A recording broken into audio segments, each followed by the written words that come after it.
Like a lot of journalists, I entered journalism because I liked writing. Then I realised that I probably wasn't a very good journalist. And I got frustrated and began writing what became the Book of Lost Things. This is the second time I've been here in 6 months. As readers, people are being entertained by books in which violence happens, by books in which people suffer.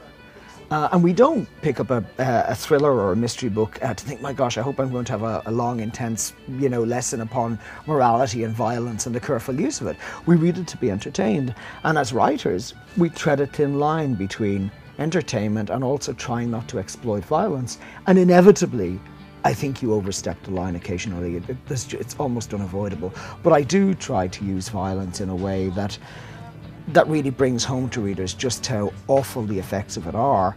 And in The Unquiet, which is the latest book, there is a real step away from that. I've become very reluctant to use violence in that way, and the violence in the book is quite sparing. Thank you so much. Thank you very much. Take care. Readers, I think, almost expect to have a certain amount of access to writers that they wouldn't have had before. The thing I get from book signings is the sense that I'm not writing in isolation. Yes, good to meet you again. When I began reading, it would never have struck me that I could write to an author or that I would meet an author in person. I just felt they were very inaccessible people.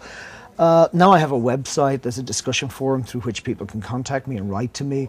And I like that element of contact with readers because writers work largely in isolation. We work in a little room, we type away, we throw these books out into the ether, and eventually they become this product that appears on a shelf. And there's something very fulfilling about having time to talk to readers and to meet people who place a value upon what you do. And I've always tried to write books that I can be proud of, that I can stand over and that are intensely personal to me. So I've tried to explore themes that matter to me, whether they're grief or loss, or in The Unquiet, whether they're about the treatment of people within certain sections of the prison service, whether they're about children being tormented or abused. The themes of the books, I suppose, come out of my own life. And will always do so, I hope. If I were to write a book that didn't, I don't think it would be a book worth reading.